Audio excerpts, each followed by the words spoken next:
Hello everybody, welcome to the Neals Homestead. I'm Jeanette and you're in my kitchen again. I'm still working hard and fast and furious on getting ready for Thanksgiving. I just got through baking a pumpkin, non-pumpkin pie, and I'm ready to bake another pie. And make sure you watch both of the pie recipe videos that I have out to not miss a thing. So let's get on to the next pie, which is a black walnut pie.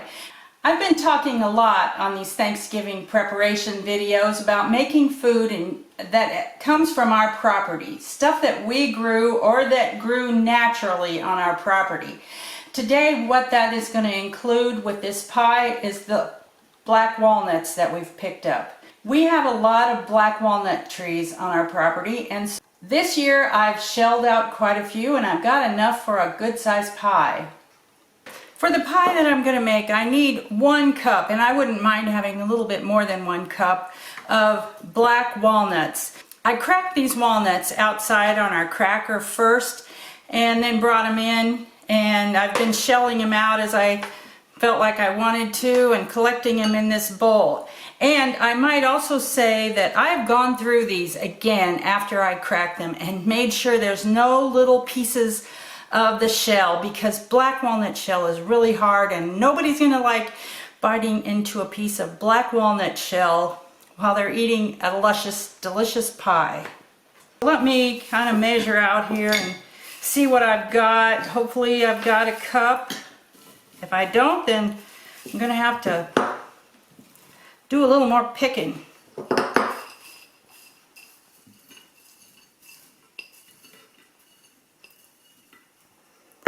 Well, it's full and a little slightly heaped up. I think we're good with that.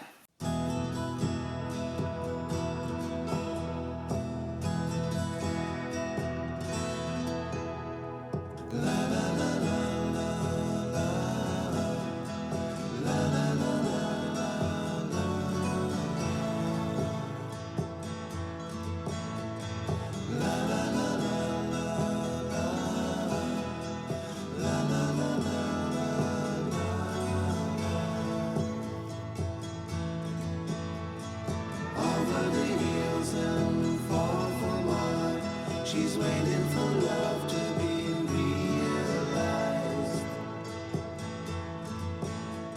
I'll send her my heart covered as a gift and hope that you'll take it into her side. For this pie, we'll be using eggs, which I'm using duck eggs. We'll need 3 duck eggs, and I'm using duck eggs only because duck eggs is what I have a lot of. We'll need 2/3 cup of sugar, 1/3 to a half cup of butter, some syrup, and you can use corn syrup if you want, but what I'm going to use is locally grown and processed sorghum. Now my sorghum's a little bit crusty, you know, it's turned into sugar a little bit is what I mean, and so I'm going to have to warm that up to get the crystals out of it. And then we need a little bit of salt. I'm going to be using my rotary mixer again. So let's get started with the eggs. I'm going to mix those up with my rotary mixer. To the beaten eggs, we're pretty much going to just add everything else except for the walnuts at this point. Now I've got the 2/3 cup of sugar.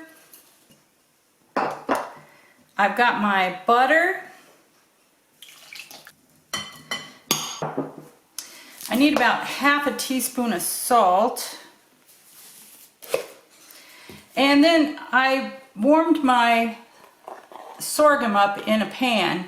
And since my cup here has butter in it, it's going to slide right back out of there. So I'm going to use that cup. And I need a full cup of this. The reason I like sorghum is a couple, and that is that I like the flavor that it adds to a nut pie, pecan pie specifically, which what I'm basically using is a pecan pie recipe with the walnuts added. But also It's natural and it's local. I like to do that. So I'm going to add that in here with this other stuff. And I'm going to mix this up some more again.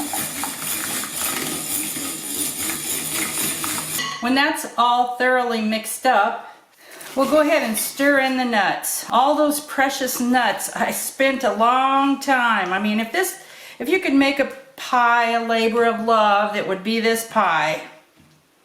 Because it's a lot of work to pick these things out. Not that I'm asking sympathy from anybody, but I'm just telling. After it's all mixed up, we'll just pour it right into our pie shell. It's really very simple. Now the walnuts all float to the top, so you're going to have a crusty area of walnuts, and if you feel like you need to rearrange them a little bit, you might, because I can see here that they all kind of wanted to go over in this area. I think they'd probably relocate themselves. They just want to float is the main thing. I also just wanted to mention to you that the sorghum has a mild molasses flavor, in case you wondered about that.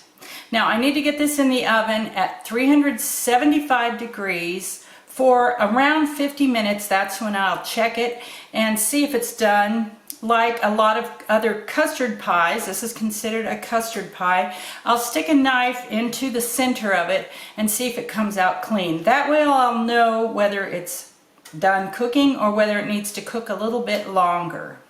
I'm going to be putting my pie onto a cookie sheet. I don't think there's any danger of it boiling over or even spilling, but just in case, it's always a good idea to have the cookie sheet underneath there to catch spills, because something like this is pretty horrible to have to clean up in your oven. Ask me how I know. Well, let's get this walnut pie in the oven and get it baked. In 50 minutes, we'll see what it looks like. Well, 50 minutes is up, and that pie looks really nice. I'm going to check the temperature inside. Now see, that one is really soft in there. So I'm feeling like it's not done yet. I'm going to let that cook for another 5 minutes and check it again. Let's check it again.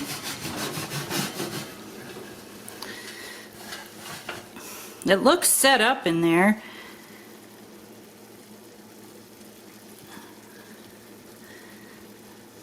I think the egg part is done. It's just very syrupy.